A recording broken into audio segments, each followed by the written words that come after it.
Vamos a comenzar la clase. ¿Dudas, preguntas antes de seguir? Ahora subí en la plataforma el tema, digamos, de los archivos en AutoCAD y la planilla en Excel. ¿Sí? Lo que vamos a hacer ahora es explicar la planilla en Excel. ¿Sí? Entonces, para eso vamos a compartir la pantalla y vamos a ir al Excel. Bien. La planilla de locales. ¿Me están escuchando todo ahí, chicos? ¿Están viendo toda la pantalla? Por favor. Sí, profe. Bien. Ahí estamos viendo, gracias. Ahí estamos viendo la planilla de locales. Fíjense ustedes que la construcción es bastante sencilla. De acuerdo, digamos, al planito que teníamos del AutoCAD. ¿Sí? Dicen que acá nosotros hemos definido los diferentes circuitos. Hagamos de paso. Teníamos el tablero principal, ¿sí? A través de un cable subterráneo, una cajita de derivación, una cajita de derivación que tenemos acá y un tablero seccional general, y de ahí salíamos con los circuitos. En este caso particular, para hacer la distinción, fíjense ustedes que el circuito de iluminación lo habíamos tomado en rojo y el circuito de toma lo tomamos en celeste. Generalmente cuando ustedes hagan la presentación, todo lo que se hace para proyectar se hace en rojo. ¿Sí? Bien. Veamos quién más quiere entrar. Ahí está. Entonces, fíjense ustedes que cómo hacemos la construcción de la planilla de locales. Simplemente es lo que yo les había comentado al principio, en la clase anterior, que es muy importante tener una relación con la parte, digamos, de el arquitecto o el ingeniero civil que va a hacer la obra para saber cuál es el layout, la disposición de todas las cosas que tenemos. En el caso particular de esta vivienda, tenemos 2 dormitorios, tenemos una cocina, un pequeño baño y el living comedor. ¿Sí? Entonces de ahí vamos a definir en nuestra planilla de locales, de acuerdo al plano, cómo se va conformando esto. ¿Sí? Nuestro tablero lo tenemos en tablero seccional, en este caso. En planta baja, el número de local, que les hemos llamado 1, el comedor, esto lo pueden arbitrar, lo pueden hacer como ustedes quieran. La cantidad de circuitos que van ahí son 2, el circuito 1 y el circuito 2. El circuito 1 corresponde a la parte de toma, de iluminación, y el circuito 2 corresponde a la parte de toma. ¿Bien? Entonces, yendo con la planilla, tomo el área, ¿sí? ¿Cuántos son los puntos de utilización? Tengo 1 para iluminación de uso general, tengo 3 para toma de uso general, la capacidad de las personas, BA1, BA2, el tipo de evacuación, BD1, los materiales B1, otras no, y la canalización que estamos utilizando es un caño de PVC, según norma IS 61386, y los conductores son IRA NM 2473. ¿Sí? De esa forma, vamos llenando, de acuerdo a nuestro proyecto, nuestra planilla de locales. ¿Bien? Duda, pregunta acá, es transcribir lo que tenemos en el AutoCAD, es transcribir todo lo que tenemos acá en nuestro proyecto a la planilla de locales. ¿Bien? De la misma forma, vamos a realizar la parte de la planilla de carga. Dentro de la planilla de carga, que dicen ustedes, el formato general que se presenta de acuerdo a los CPM es el siguiente. Yo tengo que decir qué tipo de tablero tengo. ¿Sí? Vamos a poner esto un poquito por acá. Fíjense ustedes, yo tengo el tablero, circuito, tipo de circuito, boca de iluminación de uso general, ¿sí? Cantidad 8, potencia unitaria 60. Tomas, cantidad, la potencia unitaria. Vamos a ir acomodando esto. Potencia unitaria. Tengo el tema de la cantidad. Y también hay otro chico más ahí.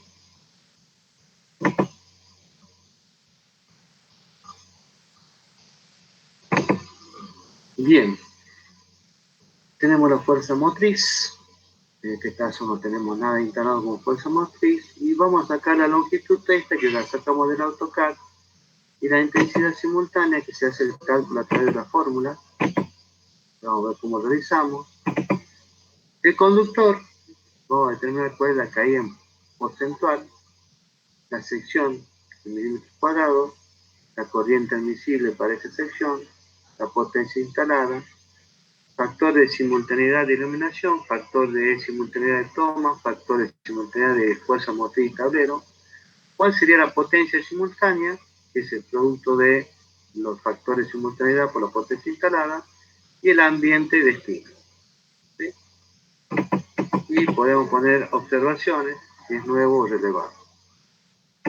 Bien, ¿cómo vamos a llenar esta tablita? Es bastante sencillo. Vemos que nosotros tenemos un tablero seccional en nuestro AutoCAD. Este es el tablerito seccional que tenemos. Y de ahí vamos a ver cuántos son los puntos para la parte de iluminación. Tenemos el circuito 1, tiene una boca, una cocina, otra en el comedor. ¿Sí? Tenemos una, dos, tenemos una pique de pared acá, 3, ¿sí? Tenemos otro pique en el lavadero, 4, otro pique encima de la cocina, 5, tenemos la parte del pasillo, otra boca de luz, 6, y cada uno de los dormitorios, por las dimensiones que presenta, lo mínimo era colocar una boca de luz. Ustedes si quieren colocar más pueden hacerlo colocando más luces, más bocas, pero lo mínimo, voy a cumplir con lo mínimo que me dicen las recomendaciones de la EA, en el dormitorio 7 y en el otro dormitorio 8. O sea que en total tenemos 8 bocas de iluminación. Y eso es lo que hacemos en nuestra planilla, colocar la cantidad de bocas de iluminación. ¿Qué potencia le vamos a dar? La potencia que establece ahí la parte de la reglamentación es de 60 vatios, lo que recomienda el Copaipa. Esto está lógicamente en revisión porque ustedes saben que las lámparas LED son mucho más eficientes, por consiguiente la potencia esa se podría bajar a la mitad, 30 vatios. Por ahora una cuestión, digamos, para mantenernos al estilo de Copaipa, vamos a mantener esa potencia en 60 vatios. ¿Sí? Entonces ya una vez que tengo esto, con estos valores lo que yo ya puedo sacar en forma inmediata es la potencia instalada. La potencia instalada va a ser el producto, va a ser la sumatoria del producto de la cantidad de bocas de iluminación de uso general, de la cantidad de toma y la cantidad de fuerza motriz. Como ustedes observan, acá arriba me sale eso. Me sale el producto de F29 por G29, la parte de H29 por I29. ¿Sí? Esa sería la potencia instalada. En este caso, como no tengo fuerza motriz, no se puso la suma, pero en forma general sería también la suma en el caso de compartir el circuito. Bien, entonces ya he obtenido la potencia instalada.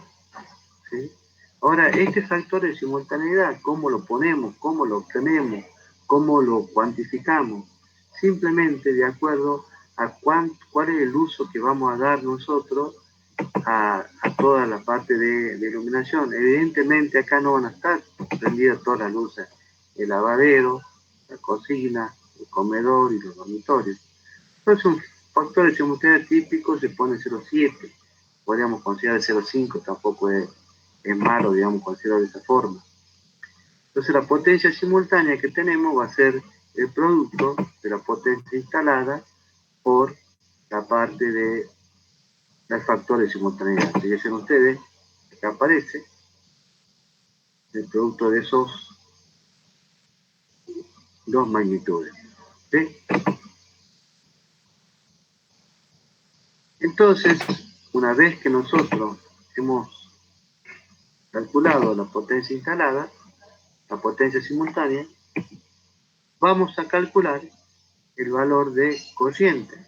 El valor de corriente, como es una potencia monofásica, es simplemente, dicen ustedes, la potencia que yo tengo, en este caso es W29, dividido la tensión, que sería 220 porque es monofásica, y acá el factor este que corresponde a quién, al factor de potencia, ¿sí?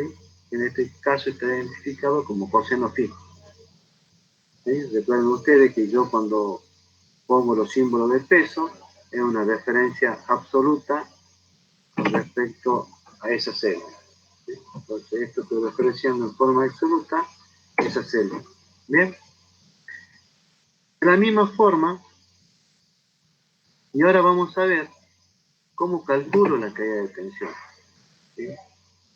Fíjense ustedes que en la caída de tensión acá vamos a utilizar la formulita que dio el profe en la parte de teoría, en la cual él establecía que para monofásica o trifásica se debía utilizar los valores de impedancia de nuestro conductor.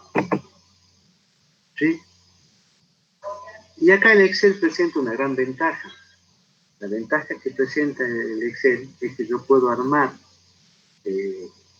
mi tabla de referencia, buscar en esa tabla de referencia indirectamente para que ella me coloque los valores correspondientes al valor de sección que puse yo.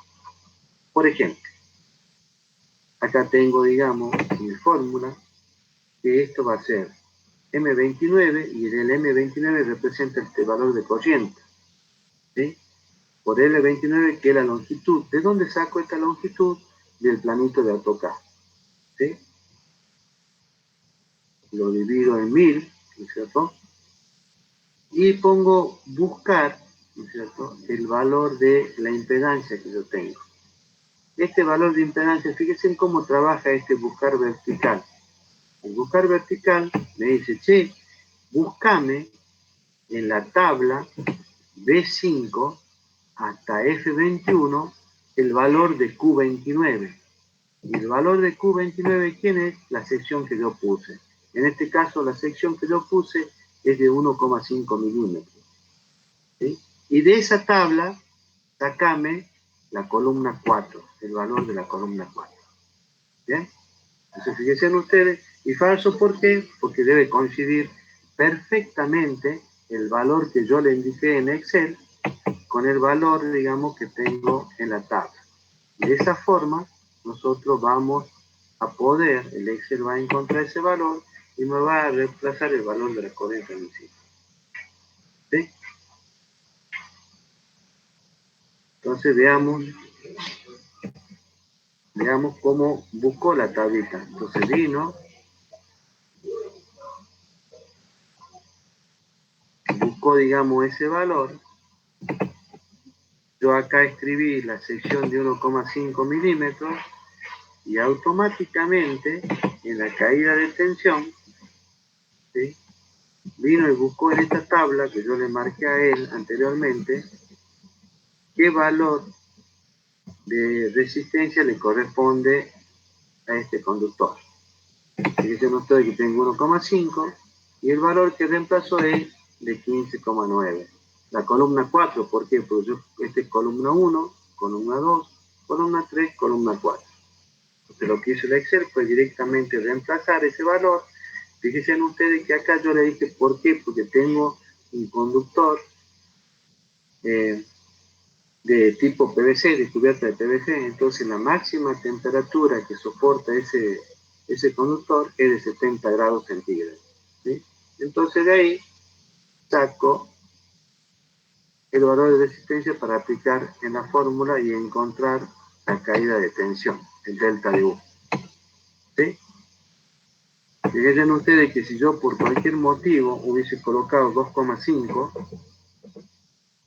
tengo 0,78 pero 2,5, automáticamente ya me tomó el valor de la impedancia de 2,5 milímetros, me hizo el reemplazo y me calculó la caída de tensión. ¿Sí? Y fíjense ustedes que acá automática esta I admisible cambió también, porque también he buscado en forma vertical en la tabla y le di, digamos, el valor 6, que corresponde, digamos, a la parte, digamos, de que yo tengo una cañería con 2 conductores nada más, ¿sí? De acuerdo a la EA. Bien, entonces acá volvamos a poner 1,5, que es suficiente. Automáticamente ya me calculó la caída y automáticamente ya me sacó la corriente admisible. Bien, entonces, de la misma forma, fíjense ustedes cómo hemos automatizado esta tablita, simplemente dándole, digamos, buscando las tablas de valores. Fíjense que acá yo le pongo la referencia, estos valores de resistencia 20, 70 y 70 están obtenidos de la norma UNE 60228. La norma UNE corresponde a la norma española. Y la norma española sigue la normativa IEC. Entonces eso nos da esa ventaja. ¿Bien?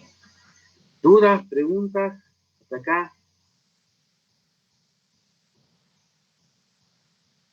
Bien. De la tabla 771 de la EA hemos sacado la corriente admisible según la cubierta de PVC. Esto recuerden que es para 2 conductores y esta es para 3 conductores. ¿Sí? Recordemos que nosotros en la EA vamos a ver el documento.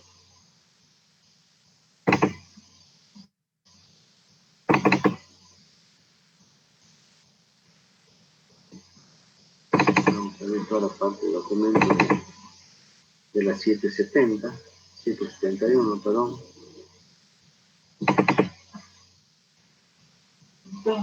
Buen día, amiguito. Perdón, chicos, disculpen un minuto.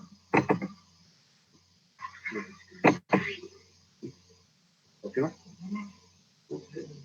No, ya fuimos, ya para toca, chicos. Bien.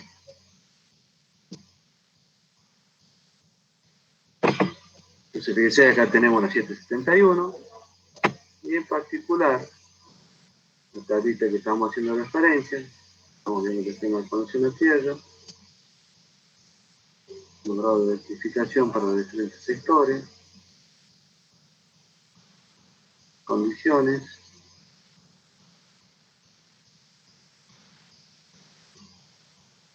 la parte de continuidad como armamos, las protecciones, y acá tenemos la tablita que yo le hacía referencia a ustedes, en particular para conductores de PVC.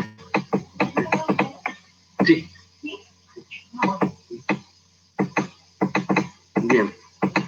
Acá tenemos el índice de corriente admisible para temperatura ambiente de cálculo de 40 grados centígrados. Tenemos la cubierta de PVC. LSH0H baja emisión de halógeno. Tenemos la norma IRAN NM2473 que corresponde al PVC y la IRAN 62237 que corresponde a la baja emisión de halógeno. ¿Sí? Tenemos la forma de B522B1 que es la forma de instalación. En este caso fíjense que va embutido en pared o soportado en pared con cañería. ¿Sí? En este caso tenemos 2 conductores y el tema de la puesta a tierra. ¿Sí? Y el 1,5 me da 15 amperes y en 3 conductores nos da 14 amperes, que es lo que nosotros hemos volcado en la tabla. ¿Sí? Aquí hemos volcado 15 y 14 amperes. Bien.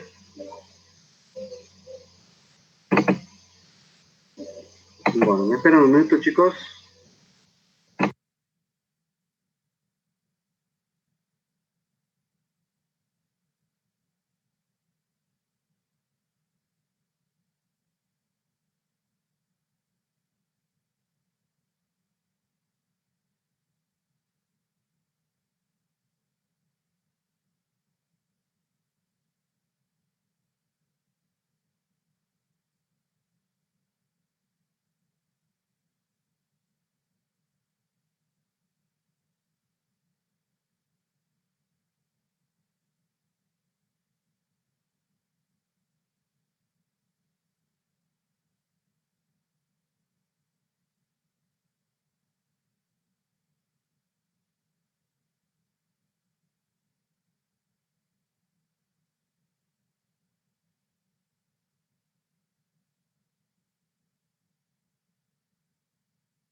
Bien, entonces, esta tablita es la que yo volqué como referencia para hacer la búsqueda de la corriente máxima admisible. ¿Sí? Entonces, fíjense ustedes que nosotros ya hemos automatizado el tema de el cálculo de la caída de tensión y poder encontrar en base, digamos, a la sección la corriente admisible. Entonces, el circuito 2, continuamos, es toma de uso general, dicen que acá hay un error, acá sería eliminación de uso general.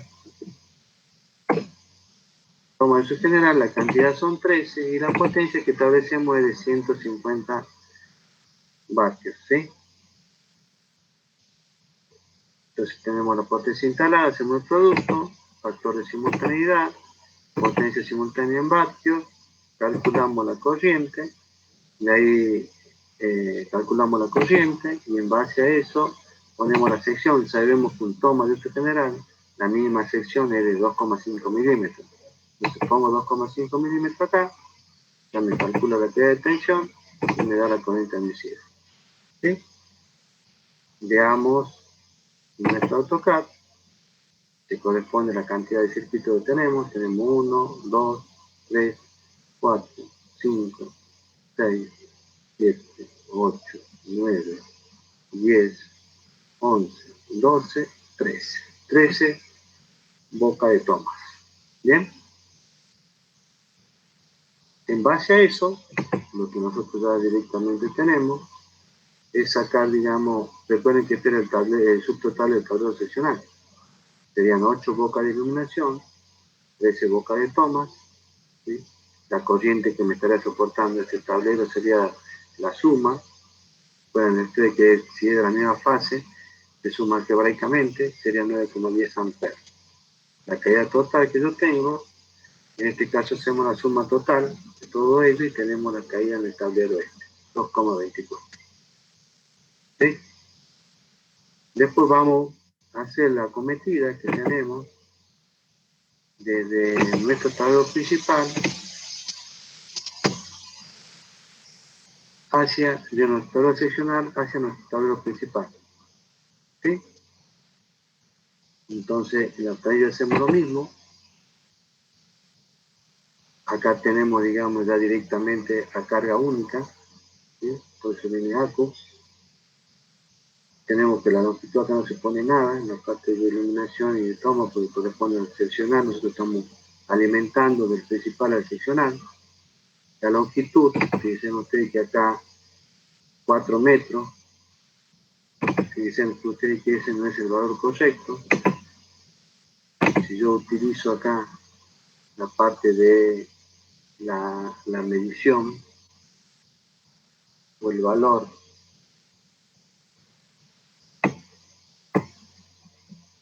que yo tengo ahí, vamos a tener lo siguiente. Por ejemplo, vamos a dar dimensión. Vamos a poner acá. Acá. Y la dimensión que me da aproximadamente sería 260. ¿Sí? Pero ustedes, ¿qué tienen que tener en cuenta? Esa es la longitud que hay entre punto a punto. Pero yo a eso lo tengo que sumar los 60 centímetros que el cable está enterrado. O sea que sería 60 de un lado y 60 del otro, 1,20. Y después tengo que sumar lo que sube para arriba. Supongamos que la caja esta de conexiones, esta caja de conexiones, perdón, chicos, ¿cómo la profe?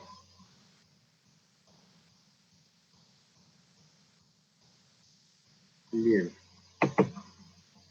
Supongamos que, ¿me están escuchando todos, chicos? Hola, hola.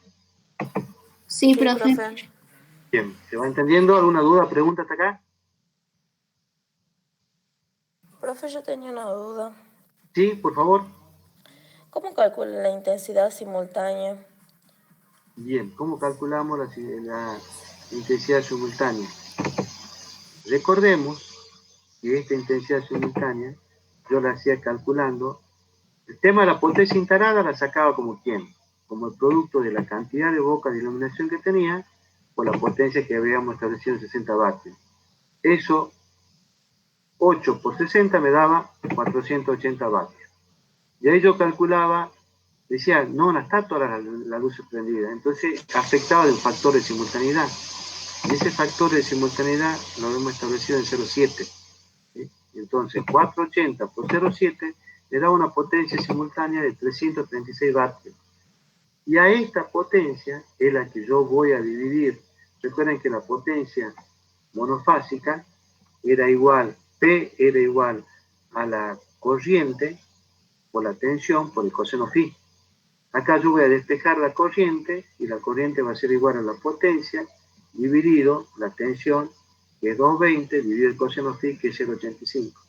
Entonces, simplemente lo que tengo que hacer para calcular esta corriente es colocar los valores de la potencia dividido en 220 y dividido en el factor de coseno phi. ¿Bien? Sí, profe, gracias. Otra Sí. consulta, si Sí. fuera una conexión trifásica, ¿cómo haría para colocarlo en las tres fases, digamos? Bien, si fuera para colocarlo, digamos, en la parte trifásica, supongamos acá, vamos a agregar un circuito 3, ¿sí? Esto vamos a hacer copiar, y aquí lo que vamos a hacer es insertar celdas copiadas, ¿sí? Entonces, supongamos que acá vamos a poner un circuito 3, vamos a poner toma de uso especial, ¿sí?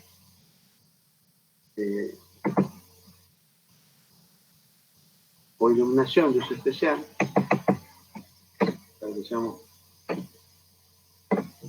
iluminación de uso especial. Acá yo voy a poner, por ejemplo, la cantidad de bocas, voy a colocar 8 bocas, vamos a colocar lámpara de 150 vatios, por ejemplo LED, ¿sí? Entonces vamos a poner 150, hicimos el cálculo y eso es lo que nos dio, ya la potencia acá nos establece que son 60 amperes, esto lo vamos a anular, vamos a suprimir esto, vamos a suprimir esto, y acá fíjense que acá viene lo que preguntaba su compañera. Esta 8 por 150 me da 1200 vatios. Como esta es una luz que yo voy a tener, una luz general, que lo voy a tener encendida toda, vamos a dar un factor de simultaneidad de 1. Entonces yo tengo los 1200 vatios. ¿Cómo voy a calcular eso? Ustedes recuerden que la potencia activa trifásica se calculaba como ¿quién? Como la potencia igual a raíz de 3 por la corriente, por la tensión de línea, por el factor de coseno phi.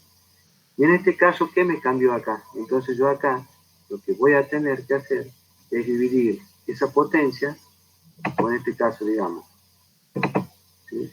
Vamos a dividir la potencia, ¿sí? W31, que es 1200, dividido raíz de 3. ¿Sí? Vamos a poner raíz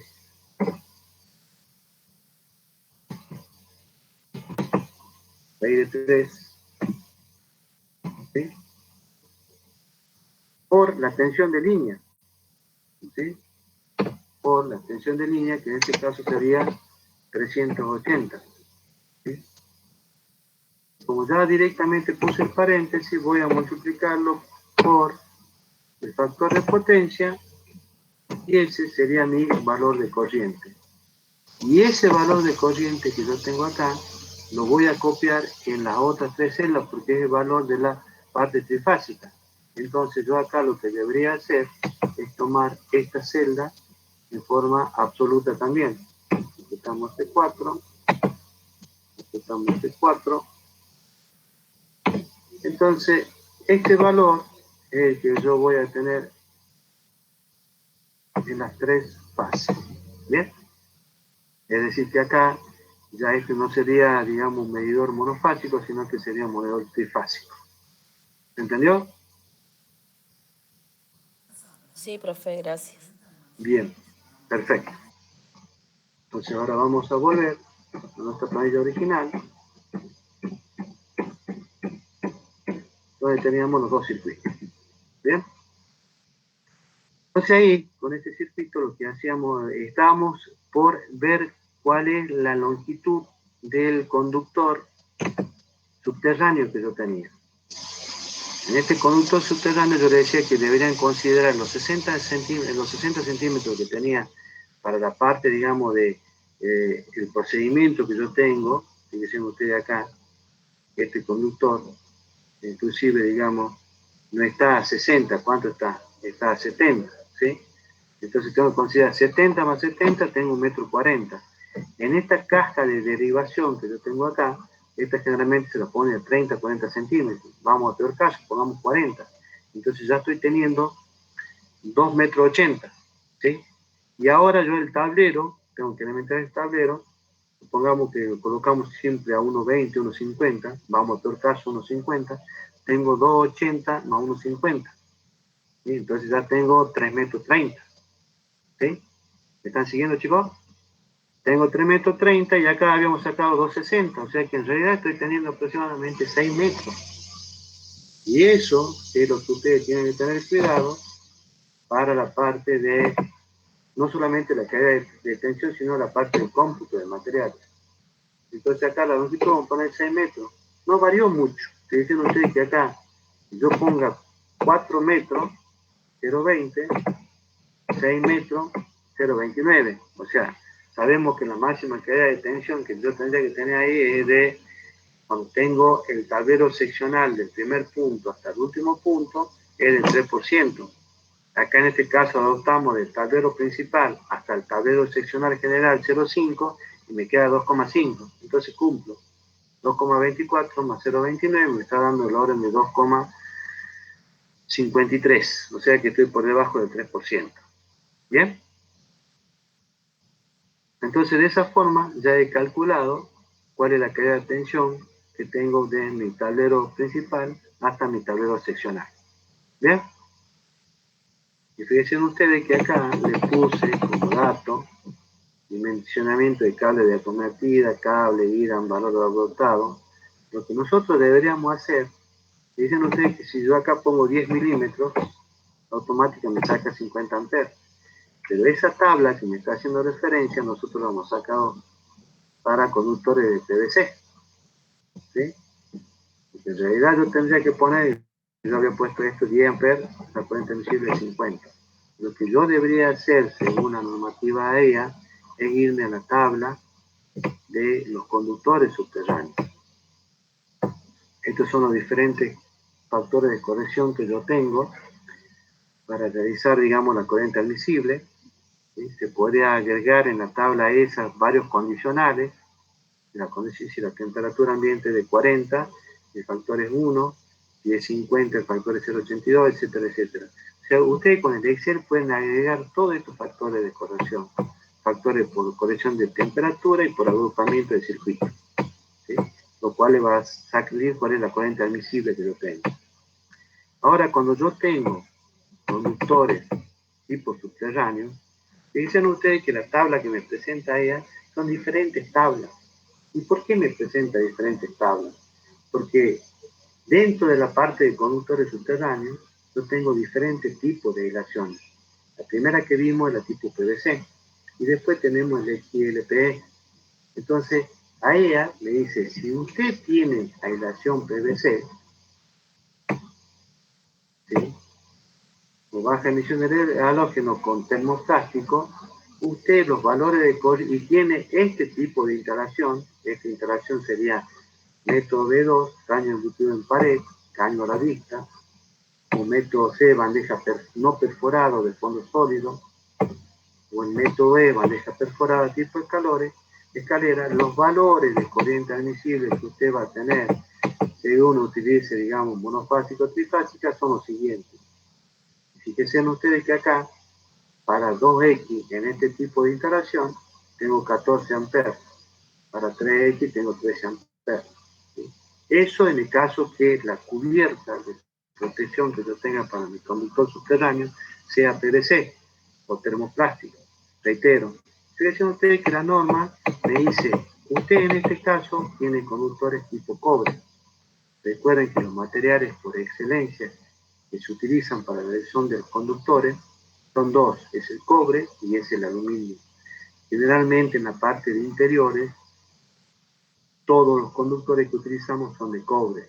Cuando hacemos iluminación para la parte de exterior, por ejemplo, la distribución de energía, se hace con cable de tipo aluminio. ¿Sí? De cualquier forma, la norma nos da que para aluminio los diferentes valores. Y así, yo me voy, digamos, avanzando en la tabla. Fíjense ustedes que acá, la tabla prácticamente, los métodos de instalación son los mismos. Este es el método B2 que tenía caño embutido en pared, caño a la vista. El método C, bandeja no perforada de fondo sólido. El método E, bandeja perforada. Ahora, ¿qué cambia, chicos? Cambia el tipo de aislación. XLP, termoestable. Cumple norma IRA 2178.1, que es la nueva normativa que salió ahora, ya salió con anexo, la punto 1. Y tenemos la IRAM 62266B2. Y dicen que acá los valores de corriente varían. Recuerden que lo tenía 14 amperes, ahora por utilizar termostable tengo, digamos, una corriente admisible de 20 amperes. ¿Sí? Entonces, fíjense ustedes cómo yo en la práctica, si los valores de tensión no me da, puedo cambiar el tipo de aislación. Si tengo aislación en PVC, la puedo llevar, digamos, a XLP y con ello, digamos, cumplir con la caída de tensión. ¿Se entiende, chicos? ¿Sí? Dayana. Sí, profe, sí se entiende. Perfecto.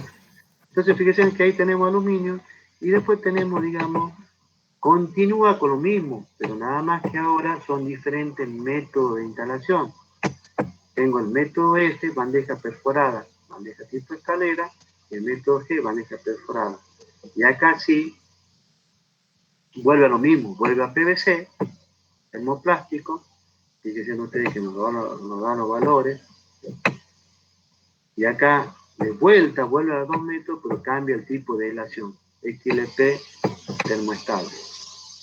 ¿Sí? Entonces, esto no es para confundirse, chicos. Sabemos que tenemos dos tipos de aislaciones para los cables, que son PVC y XLP, en la parte de subterráneo. Entonces, obviamente, según los métodos de instalación que yo tengo, que acá en la normativa está nombre 5, voy a tener diferentes corrientes admisibles, pero la misma. ¿Sí? Eso es lo que tienen que tener en cuenta. No marearse, mucha gente se marea y dice, ¿qué tal lo utilizo? Y bueno, hay que ver el tipo de cable que estoy utilizando, si es cobre o aluminio, y el tipo de aislación que estoy utilizando, si es PVC o XLPE o termoestable. Y ya con eso solucionamos, vamos a la tabla y sacamos la parte de corriente admisible. Otra cosa a tener en cuenta, ¿qué pasa si hay agrupamiento de más de un circuito? Voy a los valores de corrección. Los valores de corrección lo puedo generar y colocarlo, digamos, con condicionales en Excel y directamente tener todo. Es decir, que yo directamente puedo agregar en esa planilla de carga todas las opciones posibles que yo tengo. Aislación en PVC, aislación en XLP, factores de corrección, y simplemente lo que voy a hacer es ingresar el valor, seleccionar cómo está instalado la parte, digamos, del cableado de ese circuito, y los valores los puedo calcular de forma automática con el Excel. ¿Sí? Fíjense ustedes la funcionalidad que tengo. Ya acá están todos los métodos que vimos anteriormente, A1, A2, B1, B2, B1, B2, el método C, el método EF, que es para la bandeja. ¿Sí? Cómo se van, digamos, cambiando los valores de corriente admisible, porque al tener más circuitos tengo más calor, más disipación, por consiguiente la corriente admisible baja. ¿Bien? Entonces es muy importante que tengo esta diferencia. ¿Por qué le menciono esto? Porque en las 770, que era hasta 63 amperes en viviendas, no aparecen todas estas tablas, únicamente aparece la de PVC. ¿Sí? ¿Y por qué? Porque hay muchos electricistas, ¿no es cierto?, en la parte idóneo y técnico, no entendían, entonces como ellos hacen vivienda, directamente se les da lo más sencillo. A nivel de ingenieros, que son ustedes, futuros ingenieros, tienen que saber manejar las dos tablas, ¿sí? Y saber justificar por qué puedo utilizar una de acuerdo, digamos, al tipo de cable o conductor que estoy utilizando. ¿Bien? Y bueno, después sigue la parte de la normativa. ¿Sí? Que dicen ustedes que acá me aparece otra, cuando yo lo tengo, digamos, los conductores enterrados. ¿Sí? Intensidad de corriente admisible para una temperatura de terreno igual a 25 grados centígrados, densidad térmica específica, tanto. Y tengo los diferentes métodos. Acá de vuelta, tengo PVC, ¿cierto? Y tengo este tipo de conductores monofásicos, tengo el otro que tengo acá, y simplemente ahí los valores van a cambiar. Dicen ustedes que en 1,5 tenía primero con el PVC 14 amperes, con XLP tenía 20 amperes, y ahora enterrado me va a 25 amperes. ¿Y qué pasa? Bueno, lógicamente, cuando están enterrados, por el tema de la temperatura baja, entonces hace que la corriente admisible de ese conductor sea mayor. ¿Sí? Entonces, fíjense ustedes que acá estas tablas continúan, entonces ahora ya vengo que va enterrado, que va tipo subterráneo. Y acá lo mismo, ¿sí? Tengo los diferentes, digamos, tipos de métodos de uno, sigo con el, y fíjense ustedes que acá me hace el PVC termostático y acá me hace el XLP termostato. O sea, directamente a la par, no me separa en otra tabla. ¿Sí? Entonces tengo los valores. Fíjense ustedes que en PVC, en aluminio, para 4 milímetros tengo 23 amperes, una corriente admisible en el circuito monofásico. Y en cambio, digamos, con termoestables, lógicamente 39 amperes. ¿Bien? Entonces, la anterior era cobre y la que viene después es aluminio. ¿Bien? O sea, vuelvo a reiterar, no es para marearse con las tablas, sino es entenderlas para saber, digamos, que yo tengo todos los valores de corriente admisible para los diferentes tipos de conductores que yo estoy utilizando, cobre o aluminio, y los diferentes tipos de instalación que yo estoy utilizando, ya sea en aire o subterráneo. ¿Sí? O sea, no es para marearse ni para perderse. Al contrario, estas tablas, vuelvo a reiterar, si ustedes ya tienen la planilla, arman, la cargan, digamos, y saben, y ustedes directamente hacen el diseño en Excel, pero es bastante sencillo hacer una instalación, digamos, el diseño de la instalación eléctrica y hacer la planilla de carga. Continuamos con los otros tipos de conductores, cómo están ahora instalados, ¿sí?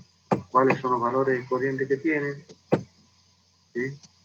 Acá lo mismo, directamente enterrado, los diferentes tipos de aislación. Acá el otro era PVC, este es aislación XLP, ¿sí?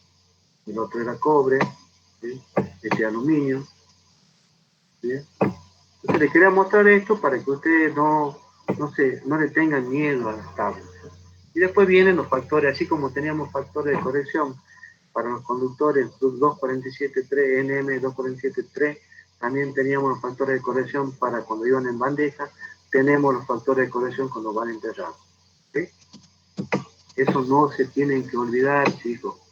Siempre cuando hago el cálculo de la corriente admisible y de la caída de tensión, tengo que tener en cuenta cómo están instalados los conductores, cómo van los cables, porque por ahí ustedes van a decir, no, tengo 10 amperes, un 1 de 14, 1,5 y de PVC instalado en bandeja, ando bien, pero no han tenido en cuenta que ese conductor no va solo, va con otros conductores en la bandeja.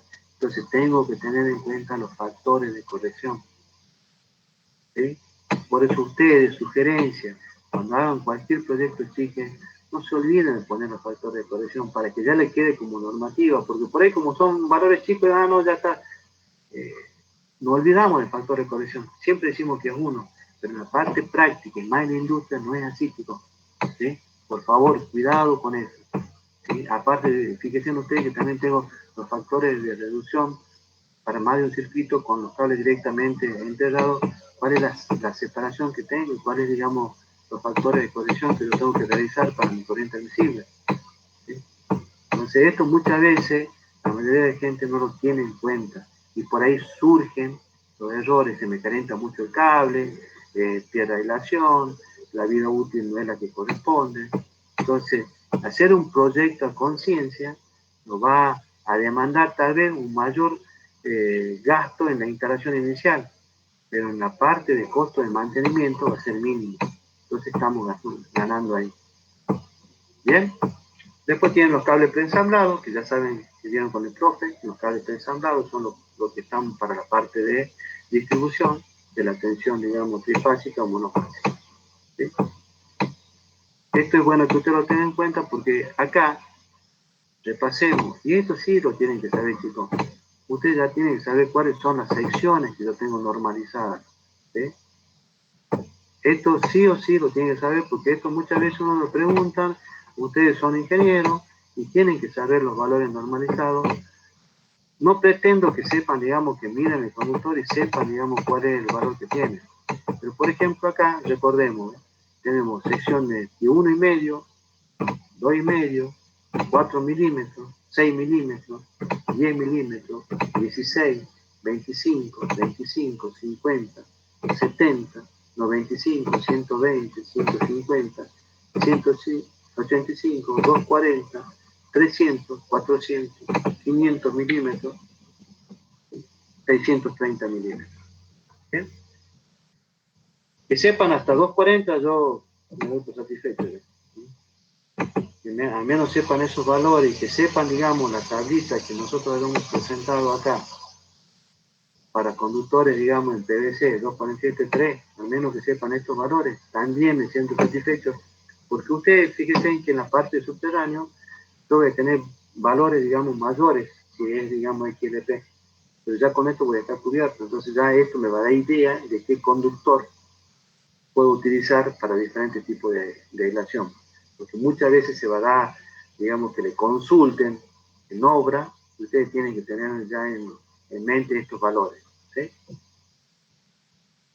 Bien, ¿dudas, preguntas, inquietudes?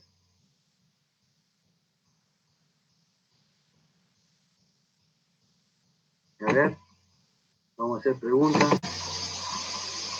Dayana. Sí, profe. Bien. Pablo. Pablo Nieva.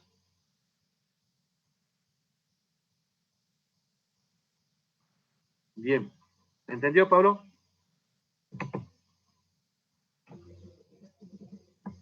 Perfecto. Vamos a ver.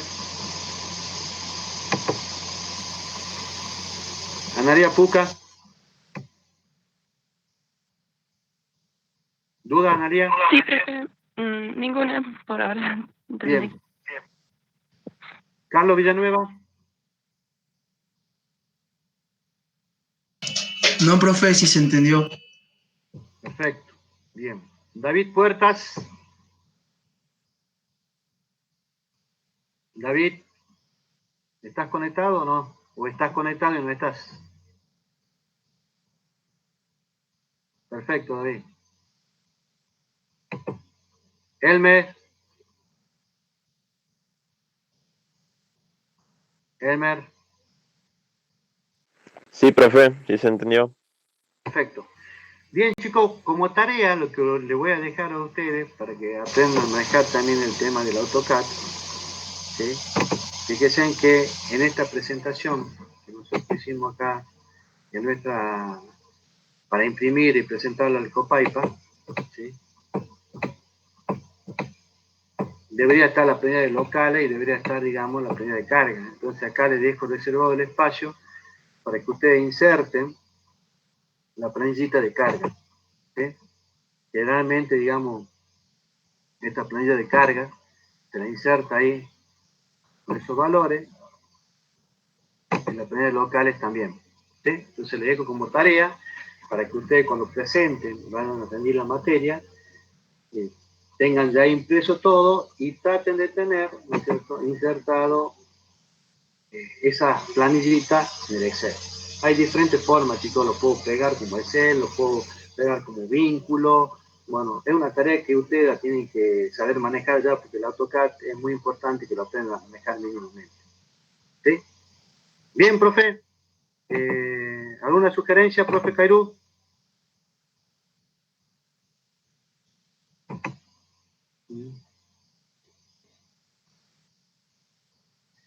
Pablo Ahora sí Nieva. estaba, Sí, profe. estaba desactivado el teléfono, el micrófono. Todo está correcto. Yo quería, ya va a cambiar de tema usted, cuando usted cambie de tema, Lumino, dígame para que pueda darle un informe a los chicos. Bueno, si quiere usted dele Bueno, el informe. Buen día a todos. Yo tengo algunos alumnos, como ser Alcalá, que no ha rendido el práctico número 1, el evaluativo. ¿Es así, Alcalá?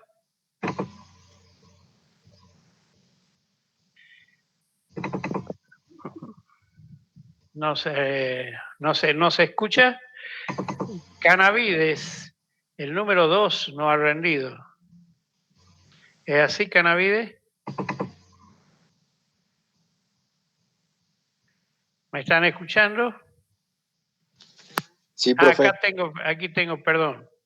Pablo Nieva, sí. David Puerta, sí. Bueno, Canavides, Cantero Lucía no ha rendido el número 2.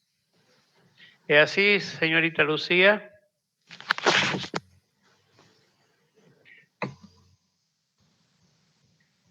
Bueno, yo les comento, de ingeniería civil no ha rendido nadie, ninguno. ¿Es así, señor Llanos?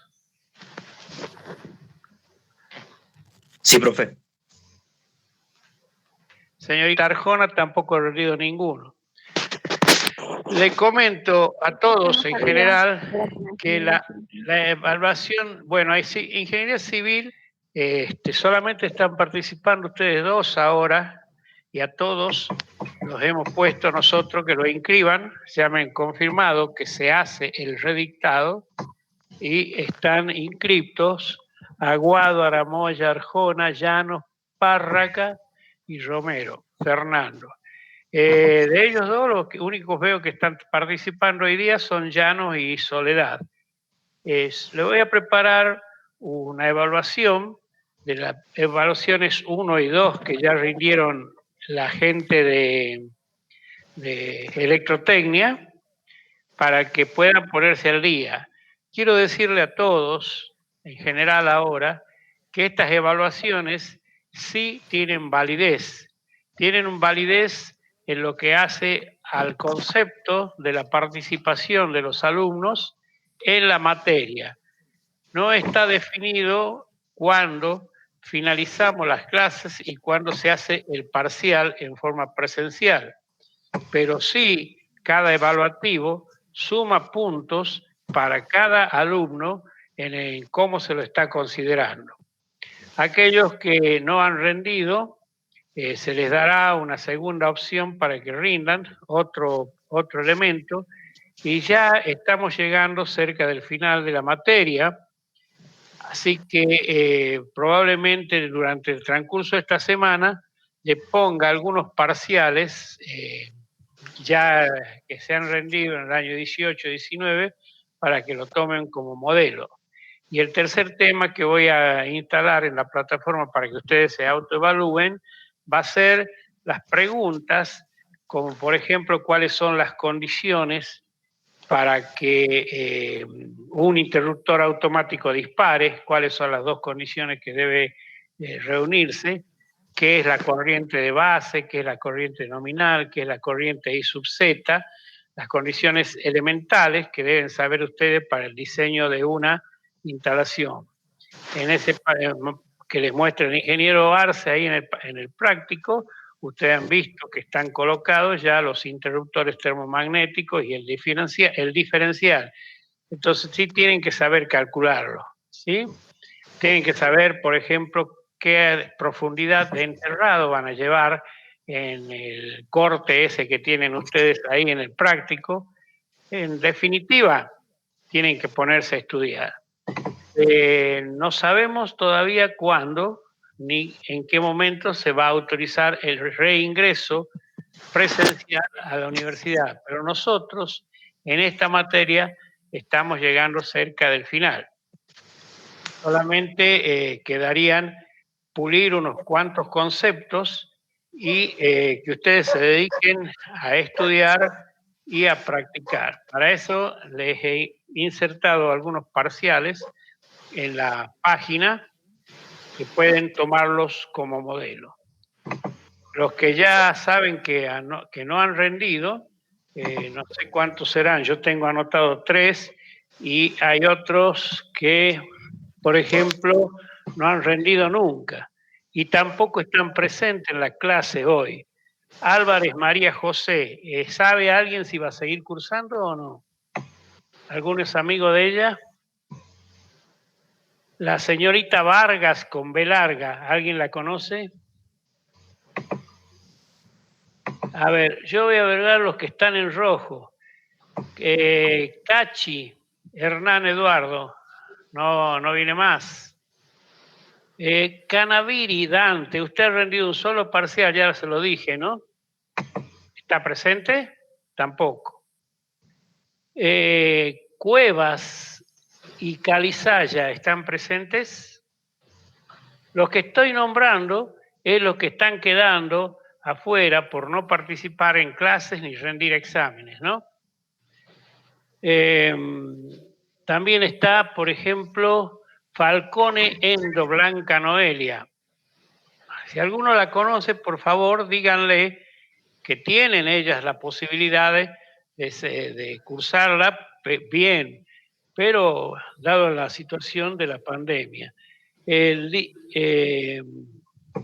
Otro, por ejemplo, que voy a nombrar, Jara Díaz, Efraín, ¿está? Negativo. Jaramillo, Delfor José, tampoco está presente. Mendieta, Daniel Alberto, tampoco, no lo vi en las participaciones que hicieron, en los intentos de resolver los prácticos. Ramos, Romina Florencia del Huerto, tampoco está. Sin Tiffany Fernanda, nunca apareció. Y Torres Aranza Agustina, tampoco. Yapura Edgardo Alberto, alguno de todos los chicos que nombré, ustedes infórmenle cuál es su situación, porque nosotros estamos ya en la etapa de evaluar la participación y de cuántas veces ingresaron a la plataforma Moodle, cómo hicieron los clics, etcétera, etcétera. Es un trabajo bastante arduo porque tenemos que hacerlo uno por uno. ¿Sí? Yo le voy a poner si ustedes quieren, están presentes ahora, cada uno, en la primera evaluación deberían haber sacado 10. Bueno, han andado cerca algunos, pero la mayoría sacaron 8.25, 9.13, etcétera. Hoy día aparece Aparicio Saucedo. ¿Usted está presente hoy, Aparicio Saucedo? Sí. No ha rendido el primero, correcto, así es. Usted no ha rendido el primero, va a tener que rendirlo el primero. Ya se le vamos a preparar durante esta semana. A todos los que no han rendido el primero, un evaluativo, y a todos los que no han rendido el segundo, un evaluativo. Y también, si es que los tiempos nos dan, vamos a prestar en la parte de instalaciones en edificio, que es la que está en estos momentos dictando el ingeniero. Para la gente de instalaciones en edificio, vamos a incluir un tema de aire acondicionado, instalaciones de aire acondicionado, todo lo demás.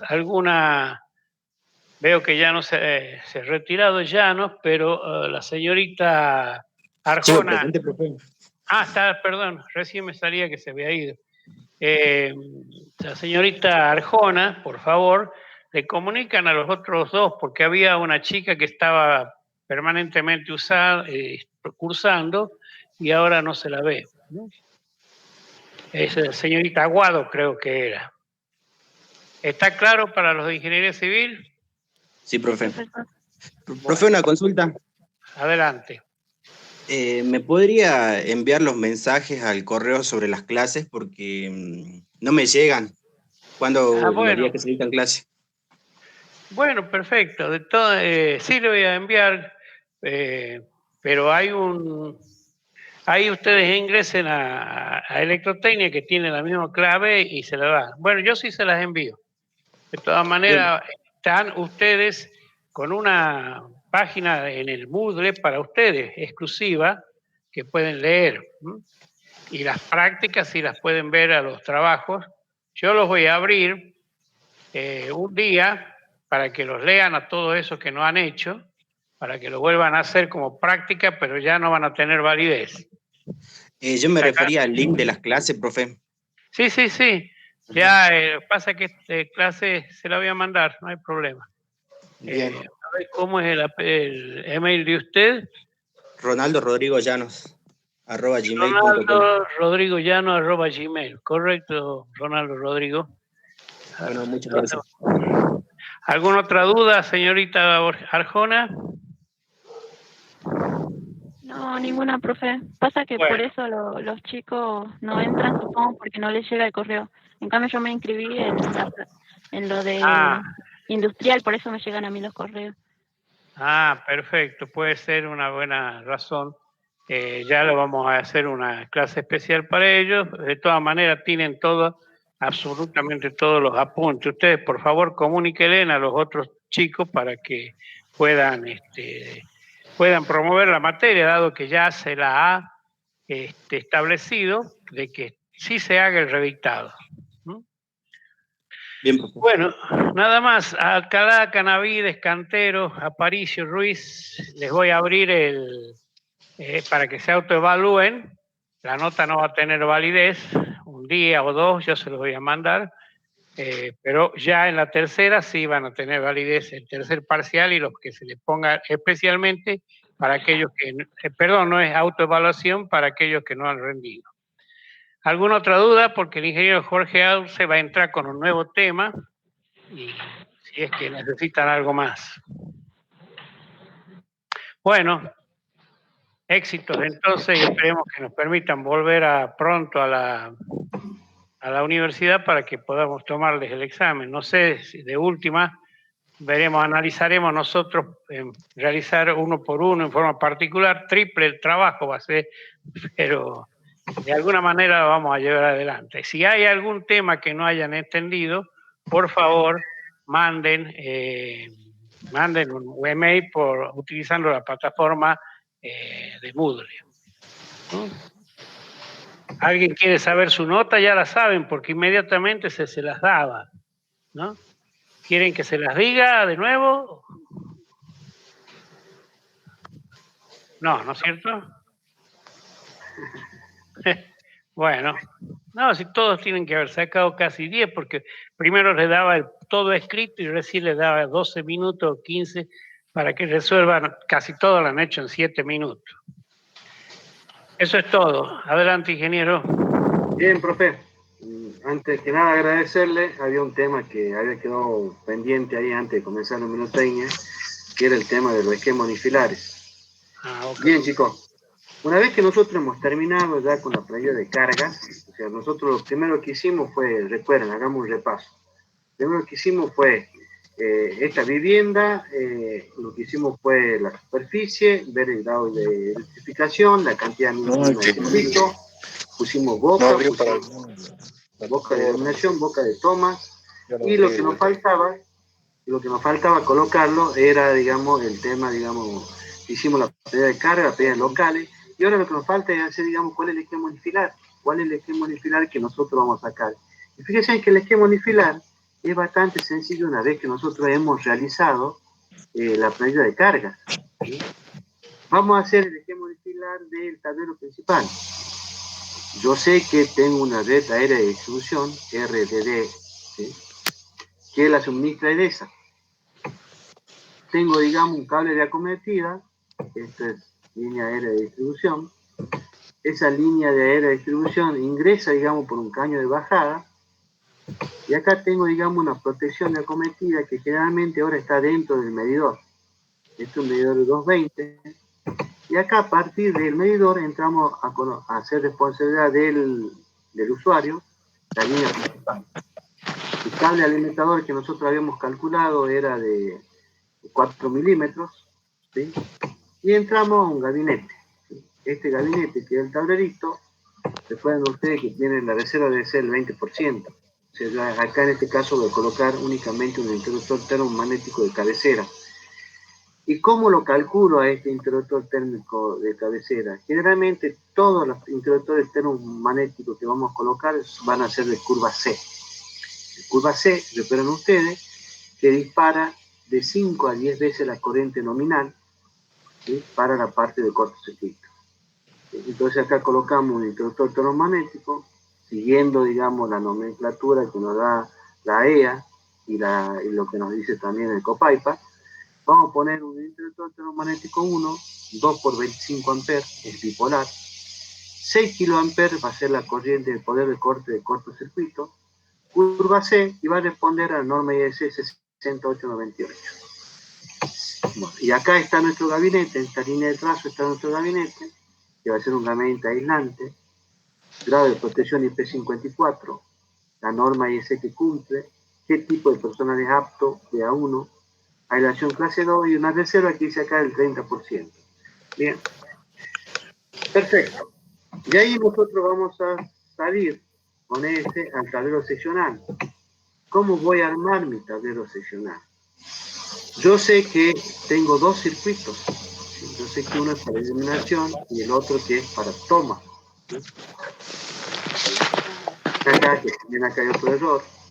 Vamos a salir, vamos a corregirlo. Todos los errores que ustedes vean, por favor, los corrigen, chicos. ¿Sí?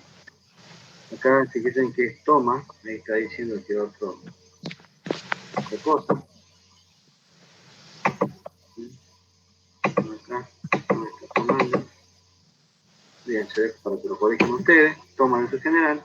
Entonces, fíjense ustedes que yo tenía, digamos, un conductor, en este caso dijimos 1,5, o sea que habría que corregir toda esta parte del conductor de acá. Y en este caso la térmica que quería sería 2 por 10 amperes, ¿sí? Curva C, y acá sería 2 por 16 amperes para el de toma. Dejo que lo corrijan ustedes antes de la impresión. Entonces fíjense en cómo se armó solo con la planilla de cálculo. Tengo el circuito 1, acá la fase es L1. Fíjense ustedes que acá tienen varios errores desprofesos para que ustedes lo vayan corrigiendo. Esto es línea 1, esto es línea 1, iluminación de uso general, ¿sí? Iluminación de uso general, la potencia del circuito, esto lo saco directamente de mi planilla de cargas, ¿sí? ¿Cuál es la corriente que tengo? Alguien tiene ahí un micrófono abierto, lo vamos a anular. Ahí está.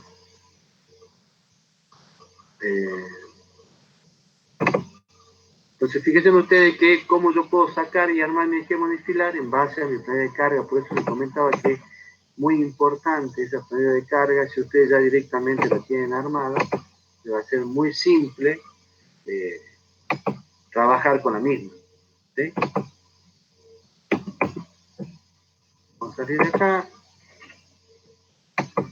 Fíjense ustedes que acá, como esto es un circuito terminal, lo que me dice AEA es que yo sí o sí tengo que tener protección del conductor y protección contra contacto indirecto. Por eso que acá directamente arriba que le pongo un interruptor diferencial. Y este interruptor diferencial, ¿no es cierto?, me va a proteger los dos circuitos terminales de toma. Acá lo que podría haber utilizado es un diferencial para cada uno de ellos, ¿sí? O sea, el tema es que siempre se verifique que todo el circuito terminal está protegido con un interruptor termomagnético y un interruptor diferencial en el esquema TP. ¿Sí? Entonces, por eso... ¿Puedo hacer una consulta? Sí. El interruptor diferencial siempre tiene que ir antes del termomagnético. ¿Ahí me escuchan? Sí. Generalmente que vaya agua arriba o agua abajo, se dice eso, es indistinto. ¿Por qué se lo pone arriba? Porque generalmente, ¿no es cierto?, un diferencial va a proteger a más de un circuito, ¿sí? Entonces, para lograr que el cableado sea mucho más sencillo, se lo pone siempre primero el diferencial, pero es por una cuestión práctica. A los fines de protección es indistinto. Si un diferencial me está protegiendo un solo circuito, que vaya arriba, o que vaya primero el diferencial, o que vaya primero el interruptor termomagnético. Pero a los fines prácticos, cuando yo por ahí agrego circuito, supongamos acá agrego otro circuito, para no estar recableando tanto directamente, el diferencial se lo pone agua arriba, ¿sí? Lo pongo primero al diferencial y después pongo las termomagnéticas, ¿sí? Pero es indistinto, chicos, porque el diferencial me está protegiendo contra los contactos indirectos y la termomagnética me está protegiendo contra los cortocircuitos y la sobrecarga en la parte de corriente. ¿Bien? ¿Contestada la pregunta? ¿Se entendió? Sí, profe. ¿Y después cuando dicen interruptor puede ser diferencial o termomagnético? ¿Cómo? Cuando se habla de interruptor automático, ¿este puede ser diferencial o termomagnético? No. Cuando nosotros hablamos de interruptor automático, estamos viendo que nosotros tenemos los interruptores termomagnéticos, ¿sí? Un interruptor termomagnético es también un interruptor automático. Es lo que se conoce como PIA, que son pequeños interruptores automáticos. ¿Por qué son pequeños? Porque el poder de corte, el PDC que tienen ellos, lo máximo que van a llegar es de 10 kiloamperes. Pero yo por ahí necesito, digamos, tengo muy cerca el transformador, y este transformador me está produciendo una corriente de cortocircuito muy elevada.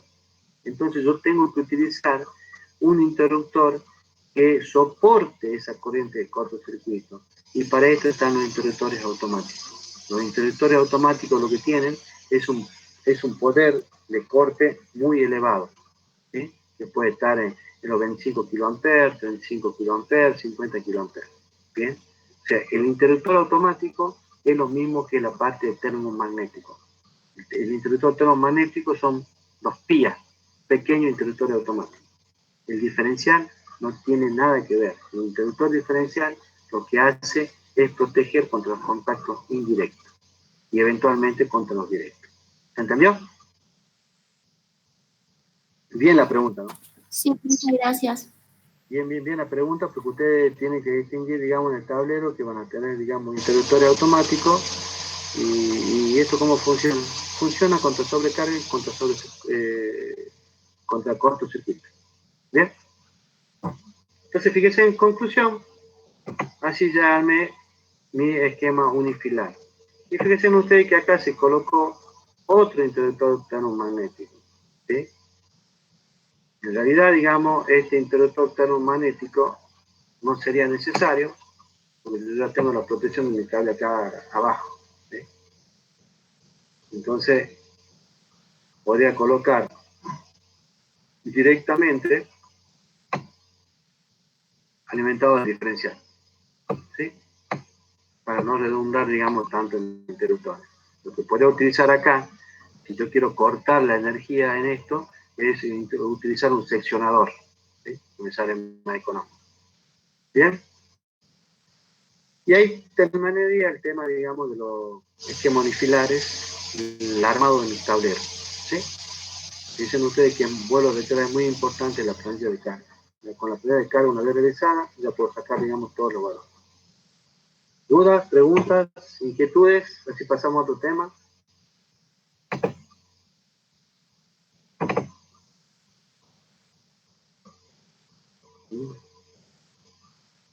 Pablo, ¿alguna duda?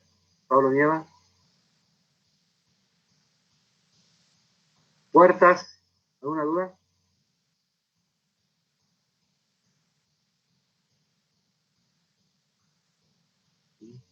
Empezamos a preguntar, los chicos abandonan la ascensión, parece que se asustan. Bien, gracias David.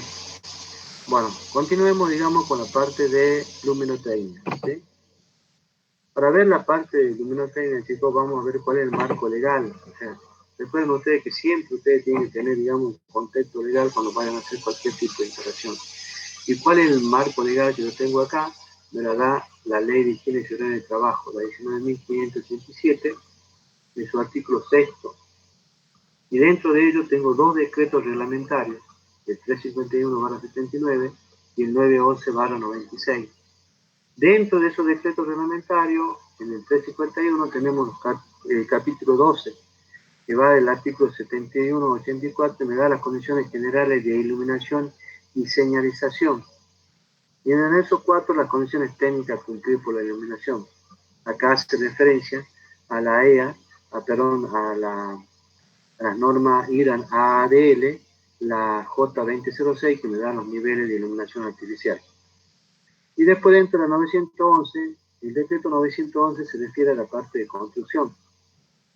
Está el artículo 133, 134 y 135, que recalca de vuelta las condiciones generales de iluminación general, y la 136, que hace el tema de la iluminación de emergencia. ¿Sí? ¿Cuántos sistemas de iluminación artificiales existen? El natural es el que nos provee la luz del sol. Lo que todo nos provee a través de energía eléctrica, ya sea convencional o no convencional, se llama iluminación artificial. Tenemos el servicio normal. ¿Qué es el servicio normal?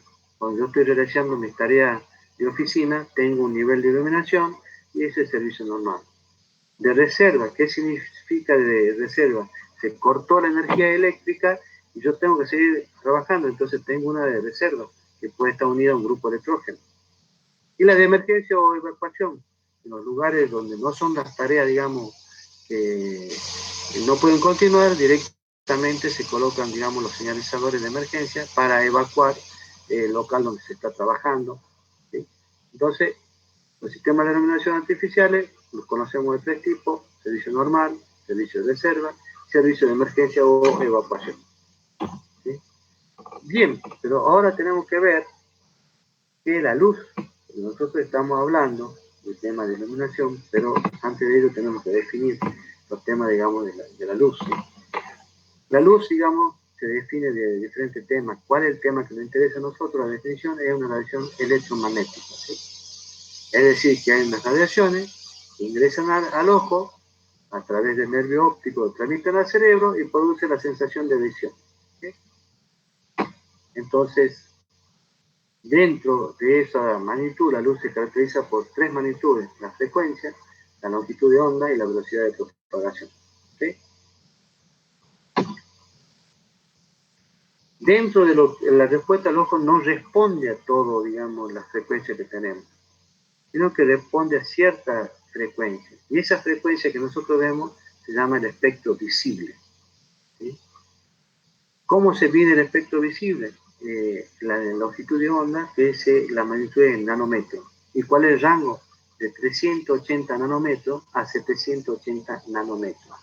Recuerden ustedes que el nanómetro es equivalente al 10 a la menos 9 metros. ¿Sí? En el 380 tenemos los azules y en el 780 tenemos los colores cálidos, que deben ser los rojos. ¿Bien? Acá, fíjense ustedes, el rango, el espectro electromagnético. El espectro electromagnético viene de, en nanómetros, de 3 por 10 a la menos 8 a 3 por 10 a la 16. ¿Sí? Son rayos de onda corta, rayos de onda larga, etcétera, etcétera. El espectro que vemos nosotros es muy chiquito. ¿Sí? De visión de 380 nanómetros a 780 nanómetros. Esto está cerca del UV y esto está cerca del infrarrojo. ¿Sí? Vemos ahí cuál es la radiación solar. Este es el espectro que tiene la radiación solar. Fíjense ustedes que la distribución energética es bastante grande. Y bueno, ¿cuál es el mecanismo de visión? ¿Sí? Vendría a ser, como yo le comentaba anteriormente, tenemos, digamos, una fuente de luz. ¿Sí? Esta de fuente de luz puede ingresar directamente hacia el ojo o puede reflejarse en un objeto y que ingresa al ojo. ¿Sí? Tenemos una radiación directa, directamente vemos la fuente luminosa, o una radiación indirecta a través del reflejo de los objetos que tenemos. Esto ingresa al ojo, transmite por el nervio óptico y nos produce la sensación de la visión. ¿Sí? Fíjense ustedes que acá tenemos las diferentes partes del ojo. Lo que me interesa a mí es que sepan que yo, en la parte, digamos, de la retina, tengo dos tipos de receptores: los conos y los bastones. Los conos son sensibles al color y los bastones son sensibles a la luz. ¿Sí? Y dentro de las visiones que tenemos tres tipos de visiones: la visión fotóptica, que equivale a la diurna; la visión efotópica, que equivale a la nocturna; y una visión intermedia, que es la mesópica. ¿Sí? Dentro de la visión fotópica que tenemos nosotros, lo que logramos es distinguir bastante bien los colores. Y dentro de la visión escotópica no distinguimos los colores, pero sí vemos, digamos, los obstáculos que tenemos. Por eso es la famosa frase que de noche todos los gatos son pardos o grises, ¿sí? Porque ya directamente ahí están actuando los bastones, que lo que hacen es distinguir únicamente el tema de la foto. ¿Bien? Acá el equivalente, digamos, al ojo humano, a lo que hace, digamos, una cámara fotográfica, como actúa una cámara, en realidad es el equivalente.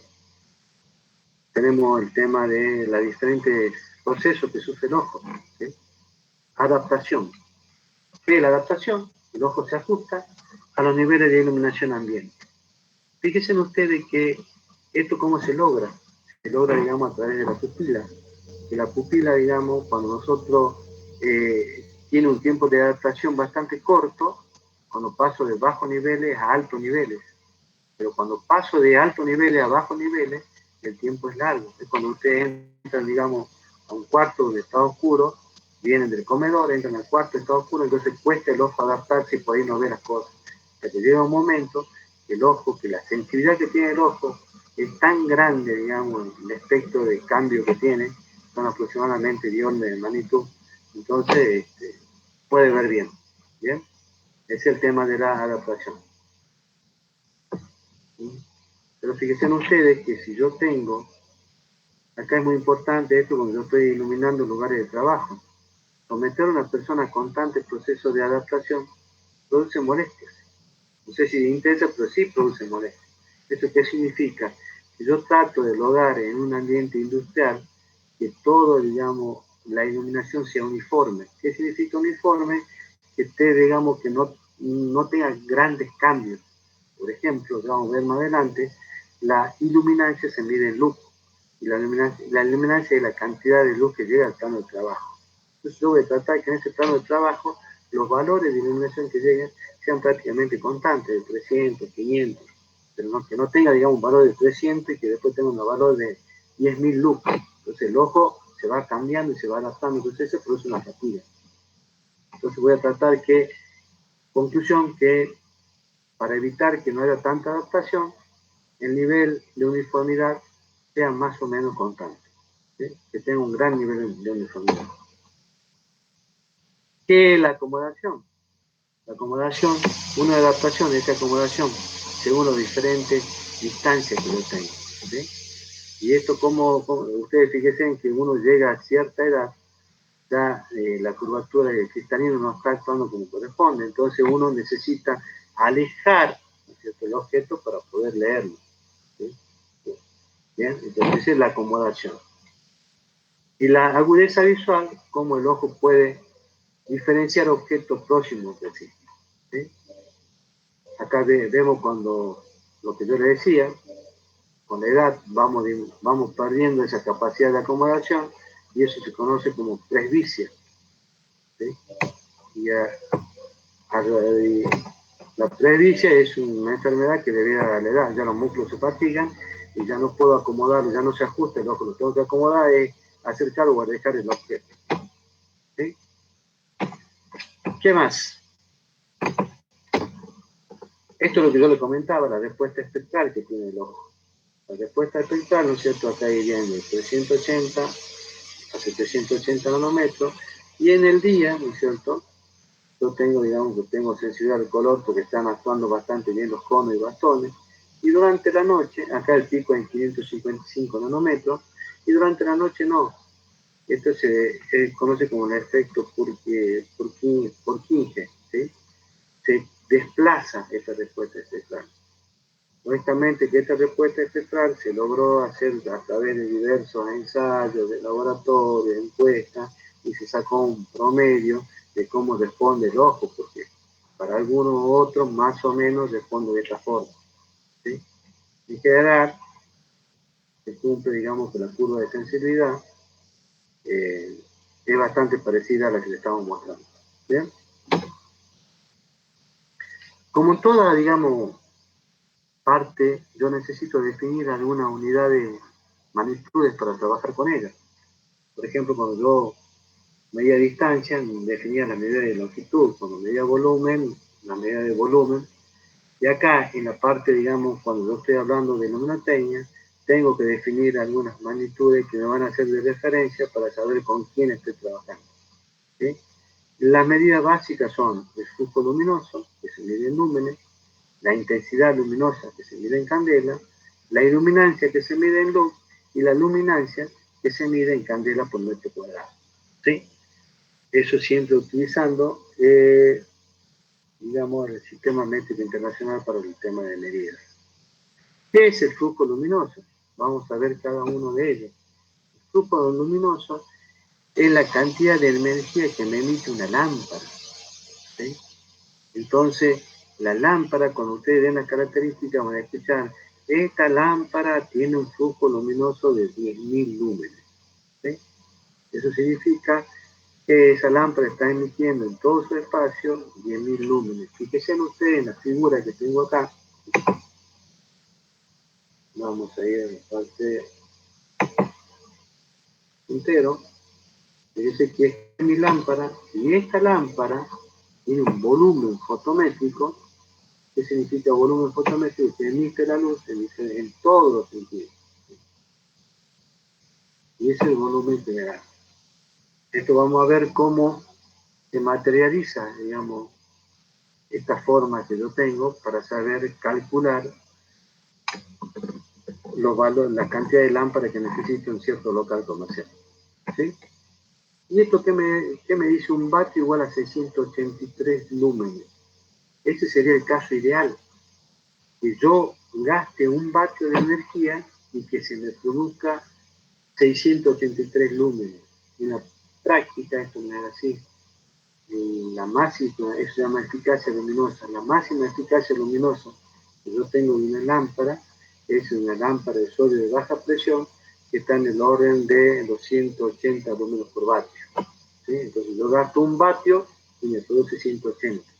Dicen ustedes que acá me dicen que un vatio me tiene que producir 683 lúmenes. Eso sería ideal. Nosotros en la transformación para emitir luz tenemos pérdidas. Un LED, por ejemplo, tiene 100 lúmenes por vatio de eficacia luminosa. O sea que un vatio nos produce 100 lúmenes. O sea, estamos bastante lejos de llegar a esos 603 lúmenes. Pero bueno, en algún momento vamos a tratar de lograrlo. El flujo luminoso, dijimos, es emitido por una fuente de luz en todas las direcciones. Este es un resumen que le hice para ustedes. Acá tiene el símbolo, las unidades, el lúmenes. ¿Cuál es el elemento que necesito para medir, digamos, ese flujo luminoso? Se conoce a través de la esfera de Hulmich. Y acá tienen algunos valores, ¿sí? De cuánto me produce, por ejemplo, la lámpara de mercurio de alta presión de 400 vatios, me produce, digamos, un flujo luminoso de 22.000 lúmenes, ¿sí? Por favor, ¿alguien puede dividir 22.000 dividido 400? Lo hagamos más claro, 20.000 dividido 400. ¿Cuánto nos quedaría?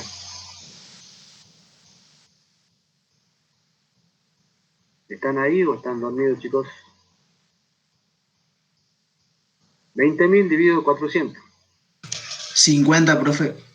Bien, esos 50, gracias, esos 50 es 50 lúmenes por vatio. Es decir, que la eficacia luminosa de la lámpara de mercurio de alta presión es 50 lúmenes por vatio.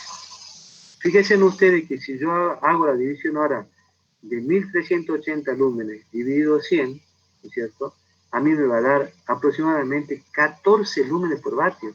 Esa era la eficacia luminosa que tenía una lámpara incandescente. Muy baja, ¿no es cierto? Bajísima. Es por eso que ahora el LED está, digamos, está tan implementado en los hogares. ¿Por qué? Porque con menos energía, con menos potencia, tengo la misma luz. ¿Sí? Fíjense ustedes que tenemos 14 lúmenes por vatio frente a 100 lúmenes por vatio que tiene un LED. Entonces de ahí está la relación porque se consumen menos potencia. ¿Sí? Y fíjense ustedes que la lámpara de sodio a baja presión, tengo 4.800 dividido 35. ¿Sí? Entonces 140 lúmenes por vatio aproximadamente. Bien. Entonces, fíjense ustedes cómo los parámetros luminotécnicos me van ayudando a entender todas las cosas que yo veo diariamente. En este caso, flujo luminoso relacionado con lámpara, la unidad lúmenes. Y esto se relaciona con eficacia luminosa. ¿Sí? Y acá está la definición. Es la relación entre la potencia que consume la fuente luminosa y la otra parte que se transforma en radiación visible. ¿Sí? Lúmenes por vatio.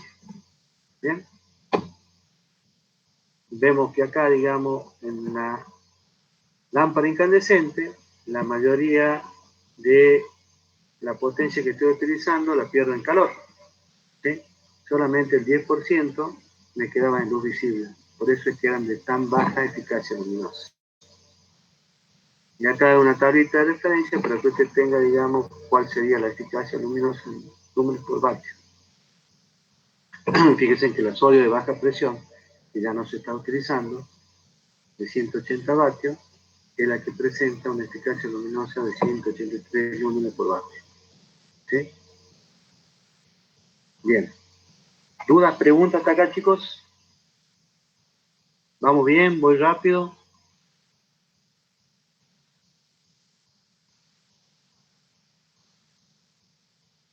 Por favor. ¿Continuamos? Sí, profe. Bien, entonces ya hemos definido la eficacia. Esta cantidad de luz, ¿para qué me sirve la cantidad de luz? Es lo que utilizan los fotógrafos, ¿sí? Lo que me interesa a mí es que ustedes sepan qué es el flujo luminoso y qué es lo que es la iluminancia. Con esos dos magnitudes que conozcan y los valores aproximados y la eficacia luminosa, estoy bastante conforme. ¿Sí? Vamos a ver que la intensidad luminosa, la intensidad esta es una magnitud que en cierta dirección, ¿sí? Lo define por una dirección determinada. El cociente entre el flujo contenido en un ángulo sólido. ¿Qué es el ángulo sólido? Nosotros hemos visto el ángulo común, que era en el plano. Cuando ese ángulo se lleva a volumen, se lo conoce como ángulo sólido. Y ese ángulo sólido, el flujo definido de ese ángulo sólido me da lo que es la intensidad. ¿Y la intensidad en qué se mide? En candelas. ¿Para qué me sirve? Me sirve como datos fotométricos. ¿Qué es los datos fotométricos? Recuerdan ustedes que vimos la lámpara que tenía la vuelta, cómo le daba la luz. Con eso lo llamo, digamos, a datos fotométricos para hacer los cálculos de iluminación. ¿Sí? Acá le doy cuál es, digamos, el tema del ángulo sólido. ¿Sí? Acá está el resumen de intensidad luminosa. Flujo luminoso emitido por una fuente de luz en una dirección determinada. El símbolo es I, la unidad es candela. La fórmula es flujo sobre ángulo sólido. ¿Y cuál es la instrumental de medida? Es lo que se conoce como fotogoniómetro. ¿Qué es un fotogoniómetro?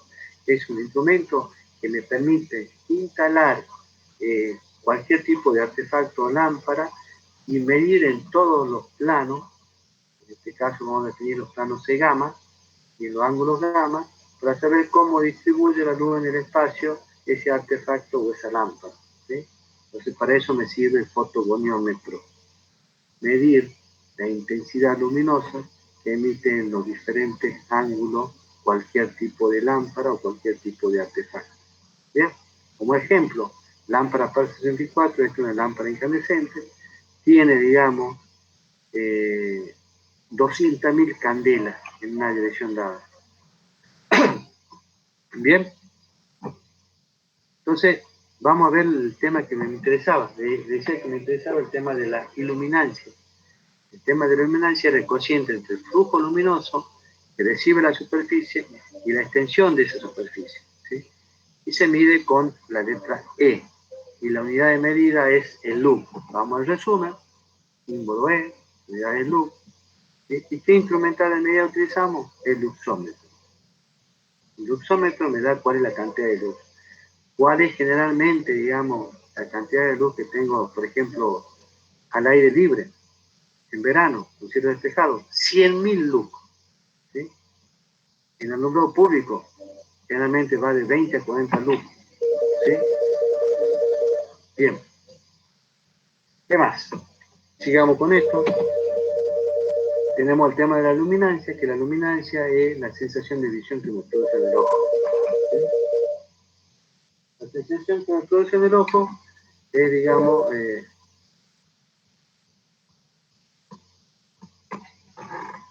Depende de la posición del observador a través del ángulo alfa. ¿Sí? De vuelta, incrementar la medida del luminancímetro, la unidad de cambiar a metro cuadrado, el símbolo de la luminancia. Tienen diferentes valores como tipo para que tengan como referencia.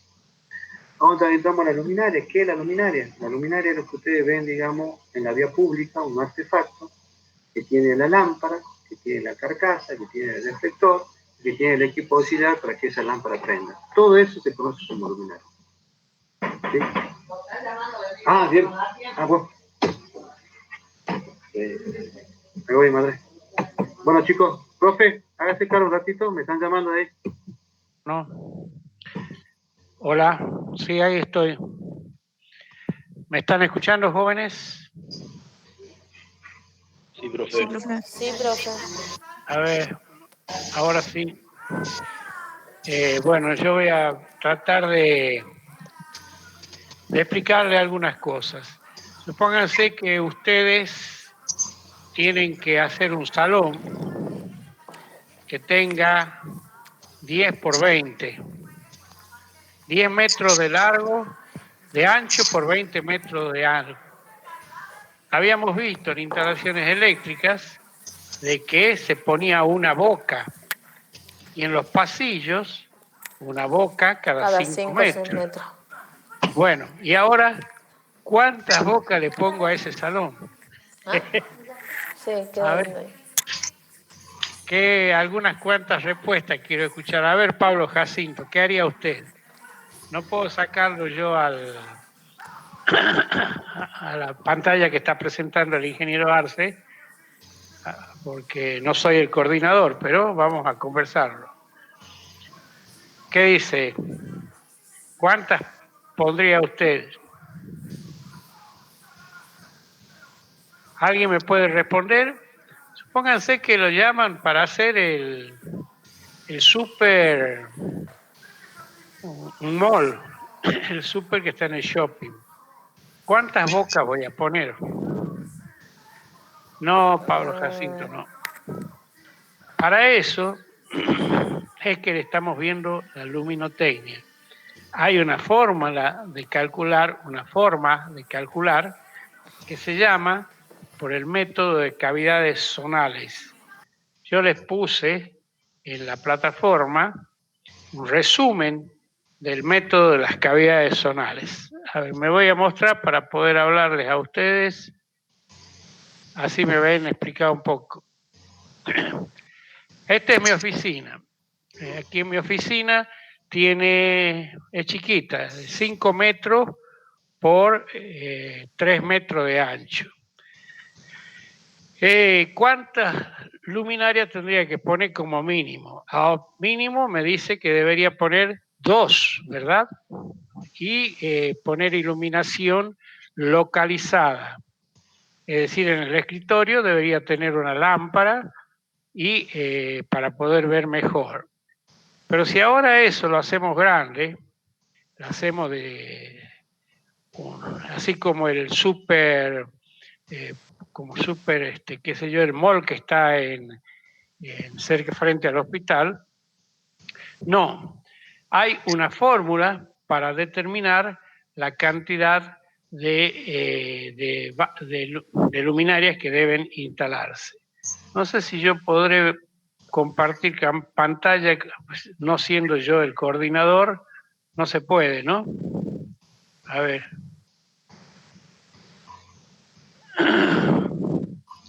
No se puede. No soy yo el coordinador, no se puede. Esa fórmula considera el flujo luminoso del cual ha hablado el ingeniero Arce, que es la cantidad de luz que emite el artefacto. Hay diferencias entre artefactos y luminaria.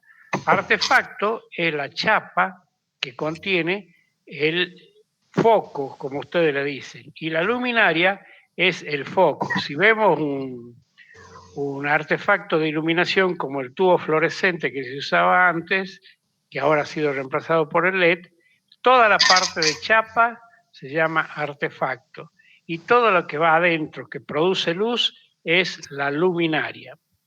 Entonces, por el método de cavidades zonales, lo divide al local en 3 zonas.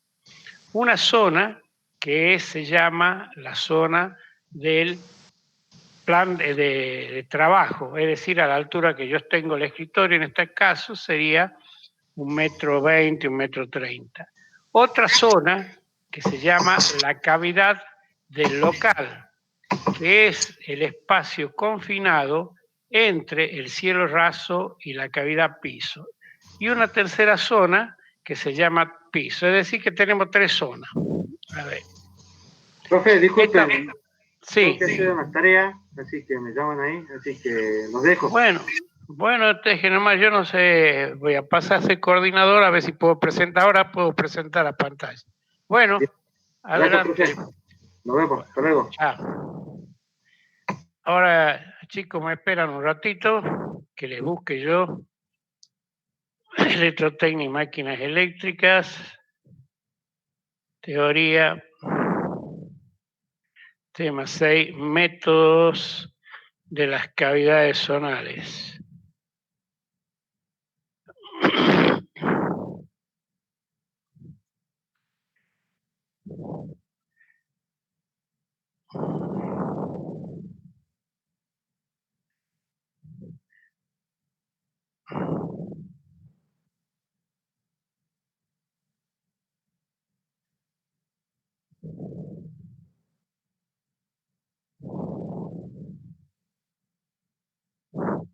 Bueno, ¿lo están viendo ahí, chicos?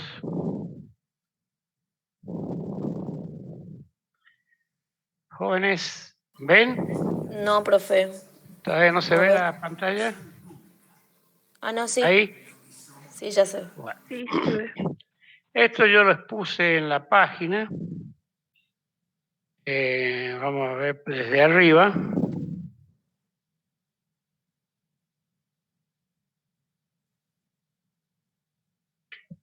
Le hago un comentario. Si por ejemplo, Sancor, que se ocupa de iluminación, de salud ocupacional, van a una fábrica y determinan que el nivel de iluminación es inferior al que exige la ley, no le pagan el accidente.